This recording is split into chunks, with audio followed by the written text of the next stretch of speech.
안녕하세요. 부부부입니다. 오늘 이 자리에 코로나 체어진단 의료기기 연구원분을 모시고 코로나 체어진단 의료기기에 대해서 물어보는 영상을 찍겠습니다. 간단하게 자기소개 한번 해주시죠. 네, 안녕하세요. 저는 생명공학과를 전공한 바이오회사에 근무하고 있는 경력 7년차 연구원입니다. 제가 원래 아는 지인인데 회사 생활에 영향이 있을 수 있을까봐 모자이크 한 점 양해 부탁드립니다. 지금 근무하고 있는 회사가 코로나 진단키트를 개발한 회사로 알고 있는데 회사에서는 어떤 직무를 맡고 있나요?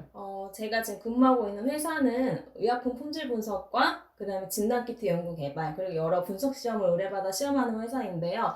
그중에 제가 하고 있는 업무는 진단키트 연구 개발하는 일과 분석 시험을 의뢰받아 하는 일을 하고 있습니다. 그래서 진단키트에 필요한 항체 선별부터 항체를 생산하고 시제품을 만드는 전 단계에 걸친 업무를 하고 있고 약을 먹기 전후를 비교하여 약의 효능을 평가하는 분석 시험 업무도 진행하고 있습니다. 코로나 진단 방식이 몇 가지 있는 걸로 알고 있어요. 선별진료소에서 검사 받았을 때 면봉으로 이제 코를 이렇게 쑥 집어넣어서 하는 게 있는데 그거 말고 또 다른 방법도 있나요? 일반적으로 우리나라에서 흔히 하고 있는 검사가 PCR법인데요. 이런 PCR법이 필요한 검체 채취하기 위해서는 아까 말씀하신 대로 상기도와 하기도에서 검체를 채취하는 방법밖에 없습니다. 지금 현재로서는. 그리고 PCR법 말고 지금 현재 대두가 되고 있는 진단키트를 이용한 검사 방법 같은 경우에는 혈액으로 검사하는 키트도 있기 때문에 그 키트를 사용하시게 된다면 굳이 힘든 과정 없이 혈액으로 검사하실 수도 있습니다. 그럼 두 가지를 비교했을 때 검사 시간과 그리고 비용 그리고 정확도가 어느 정도 차이가 있을까요? 우리나라에서 흔히 하고 있는 PCR 방법은 PCR을 사용하는 시약도 약간 좀 고가고요. 또 이 PCR을 돌릴 수 있는 기기 자체도 굉장히 비쌉니다. 그리고 한번 결과를 얻기 위해서 걸리는 시간이 오래 걸린다는 단점이 있습니다. 근데 가장 정확한 결과를 얻을 수 있다는 가장 큰 장점이 있고요. 앞서 말씀드린 진단키트 같은 경우는 우리 임신 진단 키트 같이 그냥 그렇게 플라스틱으로 생긴 키트이기 때문에 단가가 저렴하고 그리고 혈액만 있으면 되기 때문에 쉽게 검사 가능하고 나오는 결과도 15분, 20분 내외에 다 결과를 얻을 수 있기 때문에 편리하다는 장점이 있습니다.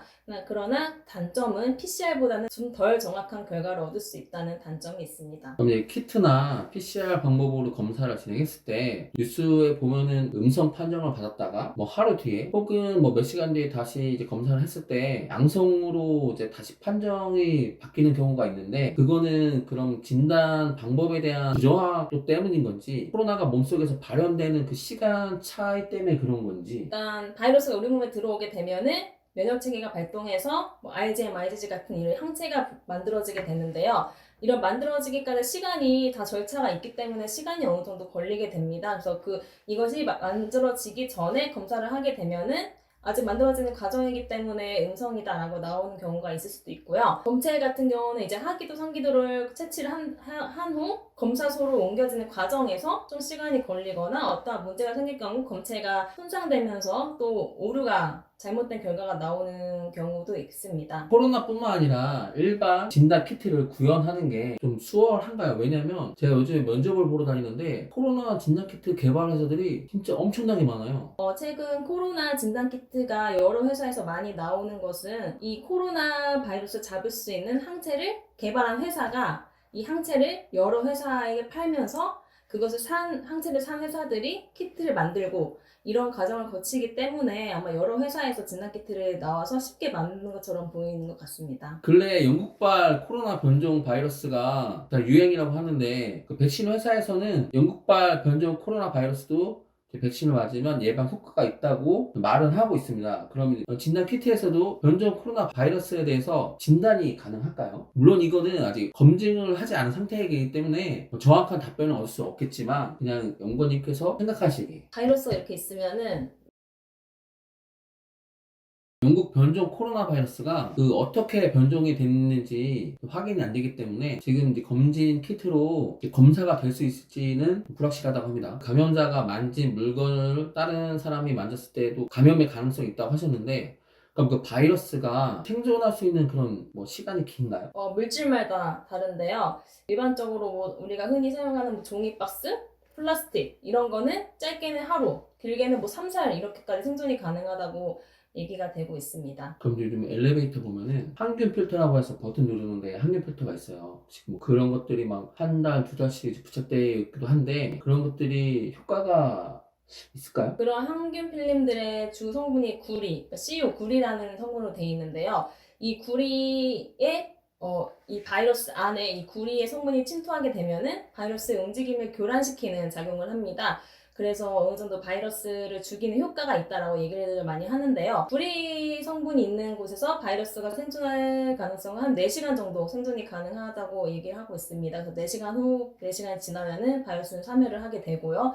그래서 아마 이게 다른 것들에 비해서는 좀 바이러스를 죽이는 효과가 있다라고 얘기를 하는데, 그래도 어느 정도 4시간 정도는 바이러스가 살아있기 때문에 너무 맹신하지 마시고 그냥 개인의 위생을 철저히 하는 게 가장 중요한 예방법이라고 생각합니다. 아, 그러면은 감염자가 엘리베이터 버튼을 눌렀다고 하면은 그 바이러스가 감염자의 손에 묻어 있다고 하면은 그 항균 필름에 한 4시간 정도는 살아 있을 수 있는 거네요. 네, 그렇게 얘기를 많이 하고 계십니다.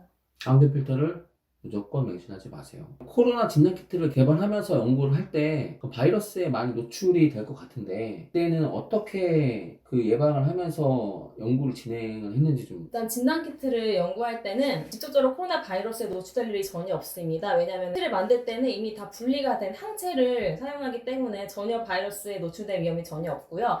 이제 가장 중요한 건 키트가 완성되고 나서 이 키트가 정말 잘 만들어졌는가를 판별하기 위해서 음성검체, 양성검체를 가지고 이제 실험을 하는데 이때 바이러스에 노출될 가능성이 커집니다. 근데 일반적으로 저희 같은 실험실에서는 셀이나 바이러스를 가지고 이미 실험을 하기 때문에 이러한 작업을 할 수 있는 클린룸이 따로 있습니다. 이 클린룸이라는 것은 우리 뉴스에서 보시면 코로나 환자들이 입원하는 병실을 음압병실이라고 하는데요. 이런 안과 밖의 압력 차이를 다르게 해서 바이러스가 외부로 유출되지 않도록 그런 압력을 의해 조절하는 것을 클린룸이라고 하는데요. 그런 공간에서 일을 하게 되고 또 클린룸 안에 BSG나 클린매치라고 해서 필터와 에어로 바이러스가 또 외부로 유출되지 않게끔 해주는 기기도 있습니다. 그래서 그런 기기 안에서 하면은 전혀 바이러스 노출될 일도 없고 또 개인 연구자 스스로 방호복도 있고 마스크 착용하고 하기 때문에 이런 바이러스에 노출될 가능성은 적다고 보시면 됩니다. 지금 코로나 때문에 이제 국내뿐만 아니라 해외에서도 체외진단 의료기기 회사들이 우후죽순 이제 생겨나고 있거든요. 의료기기 업이나 이제 바이오 업 쪽에서 일하시는 분들의 근무할 수 있는 환경이나 아니면은 이직할 수 있는 그런 환경들은 좋아지는 것 같은데 이게 좀 과다해지면은 좀 거품이 많이 좀 생기는 게 아닌가 좀 이런 생각도 들어요. 연구원님께서 생각하시기에는 좀 바이오 업계 쪽이 좀 미래가 어떨지. 과거에도 그랬고 지금도 그랬고 앞으로도 인류는 끊임없이 바이러스의 공격을 받게 될 것입니다.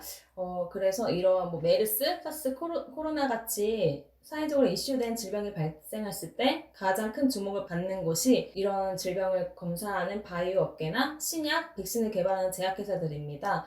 그래서 매일 보면은 실시간 검색어에 새로운 바이오 회사들 이름이 올라오고 그리고 뭐 어떤 대기업, 중견기업이 바이오업계에 자회사를 냈다라는 그런 기사들이 끊임없이 쏟아지는데요. 말씀하신 대로 이러한 질병이 터질수록 주목받는 것이 이런 바이오 분야이기 때문에 많은 회사들도 우후죽순 생겨나고 우려되는 것처럼 비전문가들도 돈이 되겠네? 하고 뛰어드신 분들이 굉장히 많습니다. 그래서 실질적으로 이런 바이오 벤처를 봐도 이런 생물학과를 나오지 않고 경영학과를 나온 사람들이 바이오 벤처를 차리고 이런 경우도 굉장히 많습니다. 근데 그만큼 이거 좋게 보면은 그만큼 또 앞으로 비전이 굉장히 크고 발전 가능성도 무궁무진하기 때문에 저는 이 업계의 전망이 굉장히 좋다고 생각합니다. 그럼 바이오 회사 연구원을 도전하시는 분들께 하고 싶은 말. 바이오계의 성장 가능성은 굉장히 무궁무진하다고 생각합니다. 그래서 제 나름대로 이 직업을 선택한 거에 대해서 만족하기도 하고요. 새로운 연구들도 많이 나오고 매일매일 또 새로운 이슈가 터지고 하기 때문에 본인 스스로도 굉장히 성장하기에 좋은 분야인 것 같습니다. 그리고 일하면서 뿌듯한 점도 굉장히 많아지고요. 선택하시면 최소한 후회하지는 않으실 거라고 말씀드리고 싶습니다. 바이오 회사 연구원분들의 남녀 비율 성비가 여자가 많은 것 같거든요. 여자분들이. 네, 그렇습니다. 제 대학교 때도 그렇고 대학원 때도 그렇고 여자의 비율이 훨씬 많았고요.